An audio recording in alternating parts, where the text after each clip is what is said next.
నమస్తే, welcome to I dream. నేను మీ ఝాన్సీ. చాలామంది లావుగా ఉన్నప్పుడు ఎక్కువ ఆరోగ్య సమస్యలకి గురవుతూ ఉంటారు.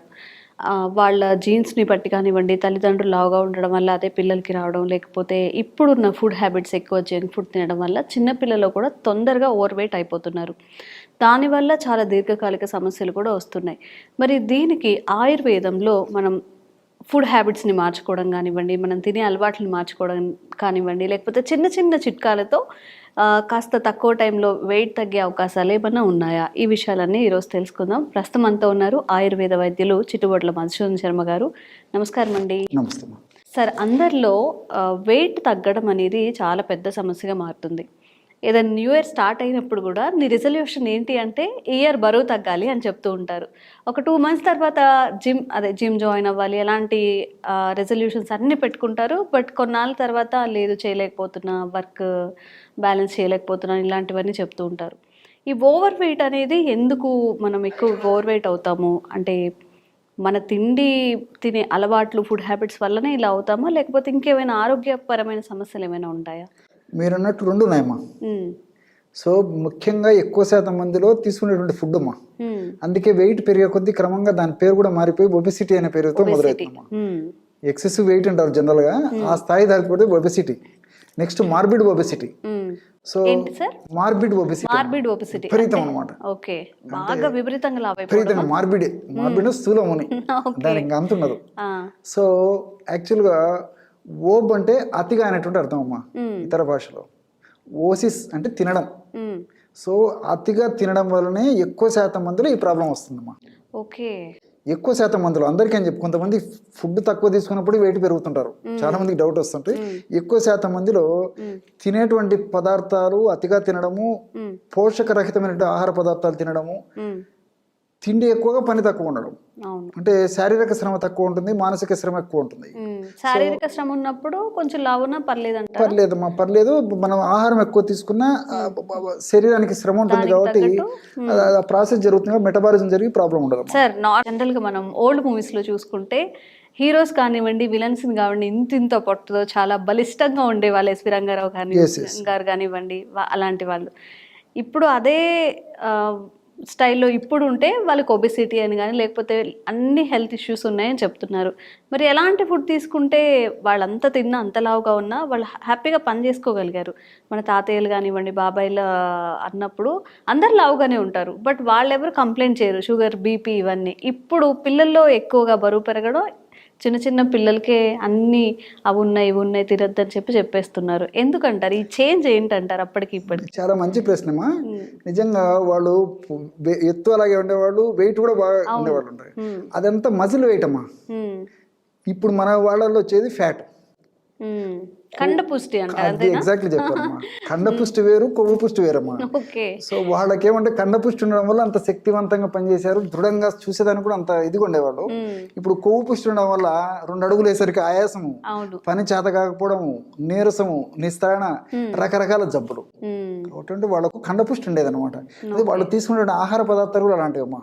ఎందుకంటే మంచి ప్రోటీన్ ఫుడ్ తీసుకునేవాళ్ళు. అంటే ఇప్పుడు వాళ్ళు తీసుకునే ఆహార పదార్థాలన్నీ పోషక పదార్థాలు బాగుండేవి. తర్వాత ఇంచుమించు ఆ కాలం వాళ్లకు ఈ fast foods, junk foods, bakery foods, ice creams, cool drinks, what not else ఇవి తిరేవమ్మా. సో సహజ సిద్ధమైనటువంటి పదార్థాలతోనే మంచి మంచి ఆహార పదార్థాలు తయారు చేసుకుని ఆ ఆహార పదార్థాలను ఎంజాయ్ చేసుకుంటూ వాళ్ళ దైనందిన జీవితంలో వాళ్ళ యాక్టివిటీని కొనసాగించేవాళ్ళు. కానీ ఇప్పుడు అంతా రివర్స్ అయిపోయింది. వాళ్ళ శారీరక శ్రమ లేదు, దానితో అంటే అటువంటి పోషకాహారం తీసుకునే పరిస్థితి లేదు, చెత్త ఆహారం తీసుకోవడం ఎక్కువైపోయింది. చిన్న పిల్లల నుంచి కూడా ఈ జంక్ ఫుడ్ కల్చర్ ఎక్కువైపోయిందమ్మా. వెస్టర్న్ కల్చర్ ఎప్పుడైతే మన దేశంలో ప్రవేశించిందో మన యొక్క ఆహార అలవాట్లు మారిపోయినాయి, జీవన విధానాలు మారిపోయినాయి, ఆరోగ్యాలు అంతకంటే దెబ్బతిన్నాయి. ఆరోగ్యం పూర్వకాలం అంత ఆరోగ్యంగా ఉండేవాడమ్మా. సో మన దేశ సంస్కృతి సంప్రదాయాలు, మన వాతావరణ పద్ధతులు, మన ప్రకృతి వనరులను అనుసరించి మన పెద్దలు నిర్దిష్టమైన పద్ధతులు ఏర్పాటు చేశారమ్మా.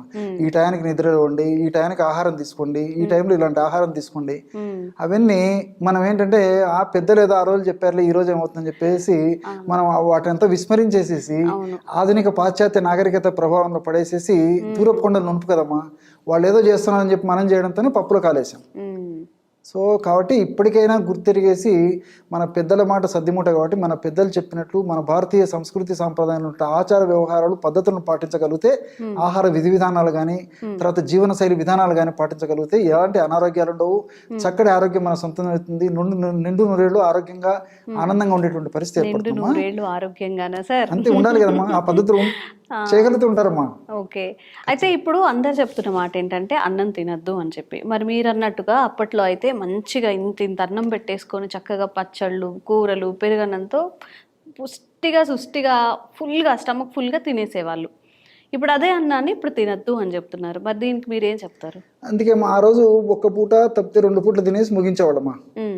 ఈ రోజు మనకు పొద్దున టిఫిన్, మధ్యాహ్నం భోజనము, సాయంత్రం స్నాక్స్, రాత్రి మళ్ళా డిన్నరు. ఈ మధ్యలో మొహమాటం కొద్దీ ఎవరన్నా ఏదన్నా ఆఫర్ చేస్తే అది మళ్ళీ బర్త్డేనో హ్యాపీ డేనో ఇంకొక డేనో ఇంకోడేనో మళ్ళీ ఇది.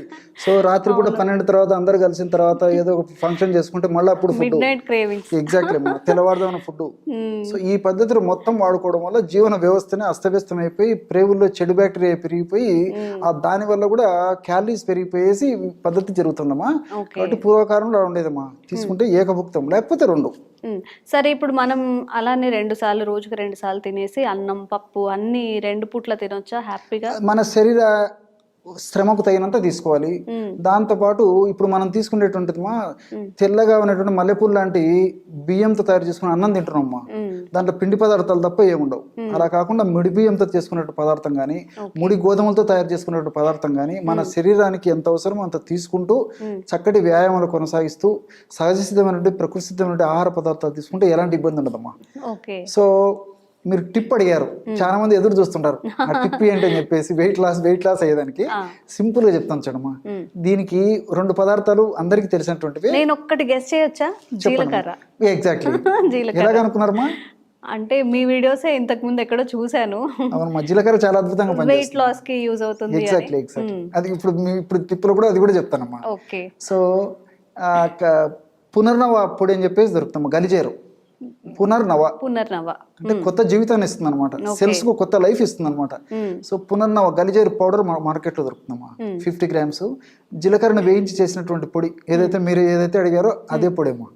సో 50 grams మిరియాల పొడి ఒక 10 grams అన్ని కలిపేసేసి రోజు 2 సార్లు అమ్మా. 1/2 teaspoon morning, 1/2 teaspoon night before food. ఒక కప్ ఆఫ్ గోరువెచ్చని నీళ్లు కలుపుకొని తీసుకోవడం వల్ల శరీరంలో ఏ భాగంలో కొవ్వు కణాల్లో ఎక్కువగా సంచితమైన కొవ్వు అయినా క్రమక్రమంగా కరగడం మొదలవుతుందమ్మా. దీని యొక్క మెడిసిన్ ప్రత్యేకత ఇది. రెండోది ఏంటంటే ఈ పునర్నవ ఉండడం వల్ల ఈ కిడ్నీస్ కూడా రక్షిస్తుందమ్మా. సో సర్వసాధారణంగా చాలా మందిలో వెయిట్ పెరిగే కొద్దీ కిడ్నీస్ కూడా డ్యామేజ్ అయ్యేటువంటి పరిస్థితి ఏర్పడుతుంది. అలా కిడ్నీస్ డ్యామేజ్ కాకుండా ఉండేందుకు కూడా ఈ పునర్నవ ఉపయోగపడుతుంది. వెయిట్ లాస్ అయ్యేందుకు, ఫ్యాట్ ను కరిగించేందుకు పునర్నవ ఉపయోగపడుతుంది. తర్వాత జీలకర్ర ప్రత్యేకత ఏంటంటే ఆకలి తగ్గిస్తుంది. అందులో క్యూమినాల్డిహైడ్ అని చెప్పేసి రసాయన పదార్థం ఉందమ్మా. ఈ క్యూమినాల్డిహైడ్ అనేటువంటి రసాయన పదార్థము ఈ ఆకలిని తగ్గిస్తుంది అనమాట. ఎప్పుడైతే ఆకలి తగ్గిపోతుందో న్యాచురల్గా ఫుడ్ తక్కువ తీసుకుంటే ఫ్యాట్ కంట్రోల్ అయిపోతుంది. అందుకు కూడా పోషక తుల్యమైన ఆహారం తీసుకోవటప్పుడు. అదేవిధంగా మిరియాలు ఉన్నాయమ్మా. మిరియాలు కూడా పెప్పరిన్ అని చెప్పేసి రసాయన పదార్థం ఉంది. ఈ పెప్పరిన్ అనేటువంటి రసాయన పదార్థం కూడా ఏంటంటే మన దేహంలో గ్రిలిన్ అనేటువంటి ఆకలిని కలగజేసేటువంటి హార్మోన్ ఉత్పత్తి ఏదైతే ఉందో ఆ హార్మోన్ ఉత్పత్తిని తగ్గిస్తుందమ్మా మిరియాలు. ఎప్పుడైతే గ్రిలిన్ హార్మోన్ ఉత్పత్తి తగ్గిపోతుందో న్యాచురల్ గా అదే ఆకలిని కలుగజేస్తుంది. ఆకలి తగ్గిపోతుంది. ఆకలి తగ్గిపోతే ఆహారం తక్కువ తీసుకుంటే వెయిట్ తగ్గిపోతాం. సో మెటబాలిజాన్ని వేగవంతం చేసేందుకు కూడా ఈ 3 పదార్థాలు ఉపయోగపడతాయి. ప్రతిదానికి సైన్స్ ఉందమ్మా. పెద్దల మాట సద్దిమూట అనేటువంటి పద్ధతిలో మనం ఆలోచన చేసి ప్రతిదీ శాస్త్రీయంగా ఉంటుంది. మనకు వాటి మీద తెలియదు కానీ పెద్దలు అందుకే అన్ని ఆలోచన చేసి మనకు ఏర్పాటు చేశారు ఇవన్నీ. సో కాబట్టి జీలకర్ర వల్ల ఆకలి తగ్గిపోతుంది, మెటబాలిజం వేగవంతం అయిపోయేసి వెయిట్ తగ్గేదానికి ఉపయోగపడుతుంది. తర్వాత ఈ వెయిట్ ఉన్నప్పుడు ఏం జరుగుతుందంటే ఈ కొవ్వు కణాల్లో కొన్ని రకాల హానికారకమైనటువంటి రసాయన పదార్థాలు, ఫ్రీ రాడికల్స్ అనే పదార్థాలు ఉత్పత్తి అవుతుంటాయి. దీని వల్ల కూడా వివిధ రకాల ఉపద్రవాలు కలుగుతాయి. షుగర్ రావచ్చు, తర్వాత బీపీ రావచ్చు, రక్తనాళాల సమస్యలు రావచ్చు, హార్మోనల్ ఇంబ్యాలెన్సెస్ రావచ్చు, మోకాళ్ళ నొప్పులు రావచ్చు, గర్భాశయానికి సంబంధించిన సమస్యలు రావచ్చు, మెదడుకు సంబంధించిన సమస్యలు రావచ్చు. సో ఇవన్నీ రాకుండా ఉండేందుకు కూడా జీలకర్రలో బెస్ట్ యాంటీ ఆక్సిడెంట్ గా పనిచేస్తుందమ్మా. ఎపిజెనిన్, క్యూమినాల్డిహైడ్ లాంటి రసాయన పదార్థాలన్నీ కూడా ప్రత్యక్షంగా పరోక్షంగా ఈ యొక్క ఈ ఫ్రీ రాడికల్స్ ఉత్పత్తిని తగ్గించి ఈ యొక్క జబ్బులు రాకుండా ఉండేందుకు కూడా జీలకర్ర ఉపయోగపడుతుంది. వెయిట్ తగ్గడానికి కాకుండా, మిరియాలు నేను చెప్పినట్లు రక్త సరఫరా బాగా చేయడమే కాకుండా ఆ సెల్స్ కి ఆ జీర్ణ వ్యవస్థ మీద కూడా పనిచేసి ఆకలి తగ్గించేందుకు కూడా ఉపయోగపడుతుంది. ఇలా మల్టిపుల్ బెనిఫిట్స్ ఉంటాయి కాబట్టి క్షేమదాయకంగా వాడుకోవచ్చుమా. కాబట్టి మీరు చాలా మంచి ప్రశ్న అడిగారు. పూర్వకాలం మరి వాళ్ళు ఉన్నటువంటి ఆరోగ్యవంతమైన జీవనానికి మన పద్ధతులకు తేడా ఉంది కాబట్టి ఇలాంటి సమస్యలన్నీ కలుగుతున్నాయి. కాబట్టి మరి సరే సమస్య వచ్చింది, దాన్ని ఎదుర్కోవాలంటే ఇలాంటి క్షేమదాయకమైన ఔషధాలు వాడుకోవాలి. విన్నారు కదండి, మన ఫుడ్ హ్యాబిట్సే అన్ని ఆరోగ్య ప్రయోజనాలు తెచ్చిపెట్టిన ఫుడ్ హ్యాబిట్సే ఏవైనా డిసీజెస్ కలిగించిన అవే. కాబట్టి కొంచెం తినే సమయాలు 10కి తింటుంటే 7కి తినడం, 8కి తినడం అలాంటివి, జంక్ ఫుడ్ ఎక్కువ తీసుకోకుండా ఉంటే మంచిది. లాంగ్ టైంలో ఎలాంటి డిసీజెస్ రాకుండా ఉంటాయి. మీకు ఎలాంటి ఆరోగ్య సమస్యలు ఉన్నాయో కామెంట్స్ చేయండి. వాటికి చక్కని పరిష్కారం సార్ని అడిగి మనం ఈసారి వీడియోలో తప్పకుండా చేద్దాం. నమస్కారం అండి. నమస్తే.